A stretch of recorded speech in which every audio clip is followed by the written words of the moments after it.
Welcome to another section of Manufacturing Enhancements for Mechanical Engineers, Section 1.3.1, Machine Setups.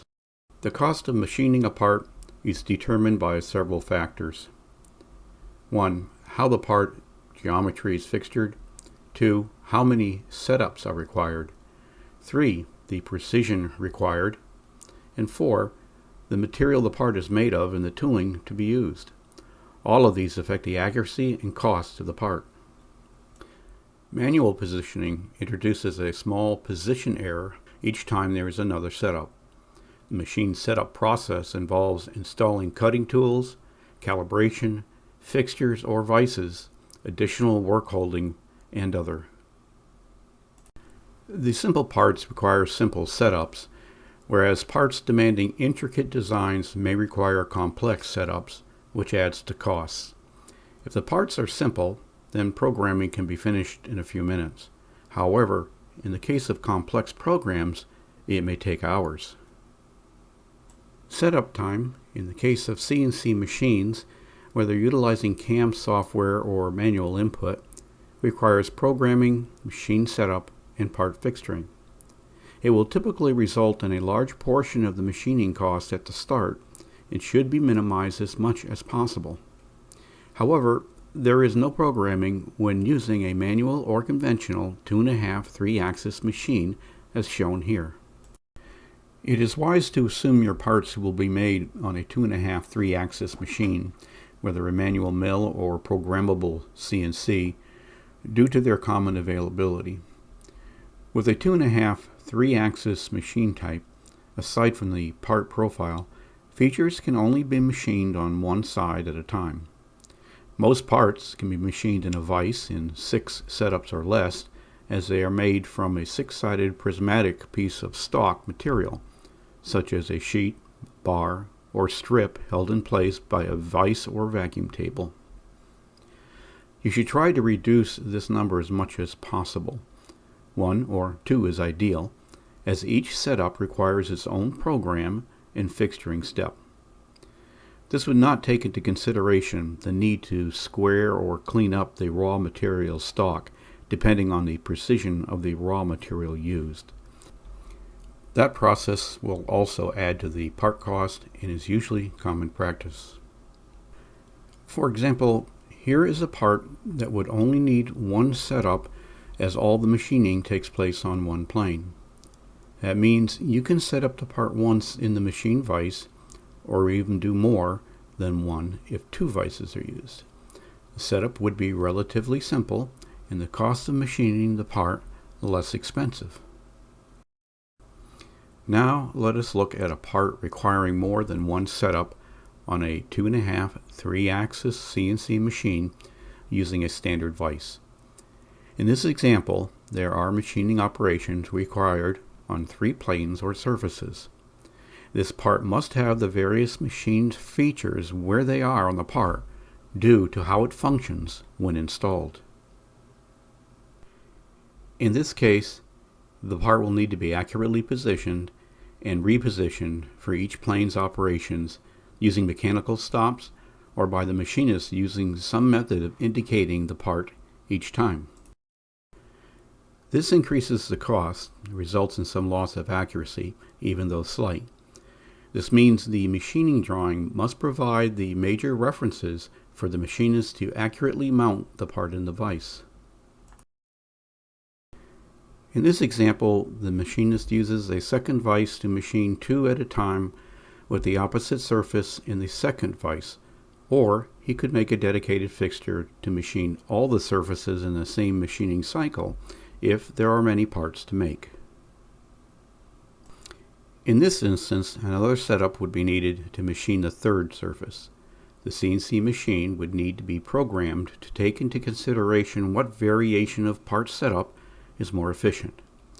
We will not get into fixture design in these presentations.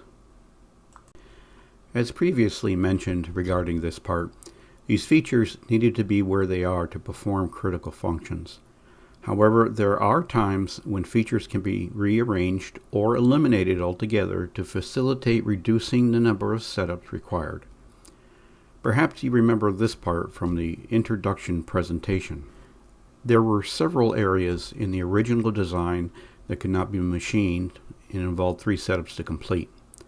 After the redesign, the part went from 3 setups to a single setup. The thing to remember when designing your parts is to ask yourself, do I really need this feature for the part to be effective? Will this feature make the part difficult to machine? How many setups will it involve for the overall part? Can the part be changed to a less expensive material?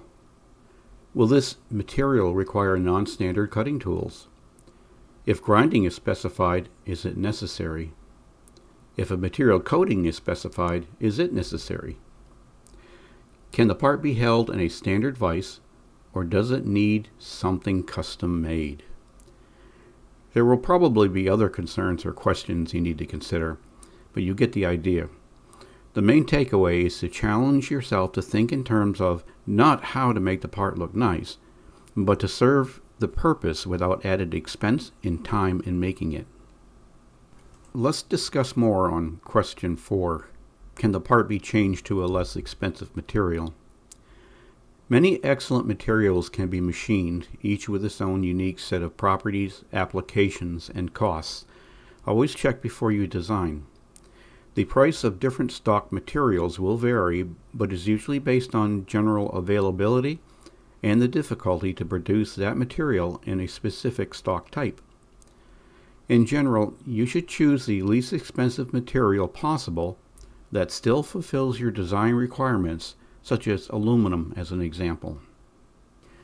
Questions 6 and 7 regarding the need for additional grinding of the part and/or a specific material treatment, such as anodizing, black oxide, or heat treatment, keep in mind that there is additional expense and time to be considered.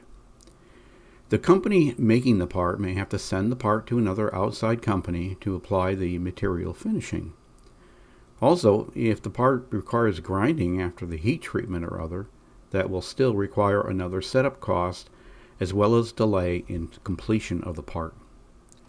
There will be another section that discusses coating and plating of materials in depth, as the coating does affect the size. Another situation that would require an additional setup to the cost would be if 2 or more parts must be assembled and then machined together as a matched set. There are times when this cannot be avoided, so you need to anticipate and provide for it in the design. For example, here we have a die set.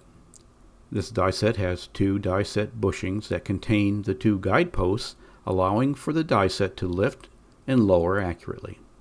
To accomplish this, the bores for the bushings and the guideposts must be in line and perpendicular to the base plate and ram plate. One way to accomplish this is to mount the base plate and the ram plate together, bore the holes for the bushing and post. Obviously, even before this can be done, the mating surfaces of the plates will need to be flat and parallel, which means you need to do the surface grinding. That adds cost to the parts and to the whole job. All the other parts could be made. However, the entire assembly of the die set cannot be done until these secondary operations have been completed.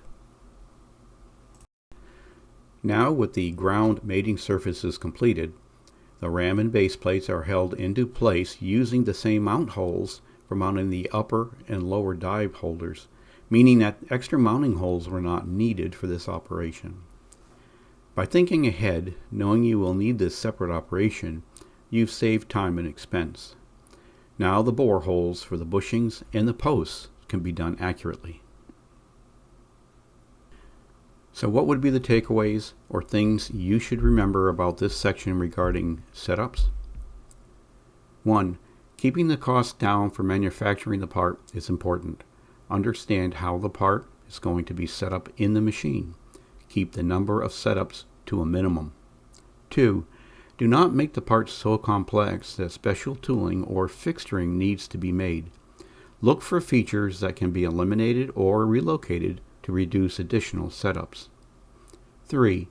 Know ahead of time if the part will require more than just a CNC or conventional 2.5-3 axis mill.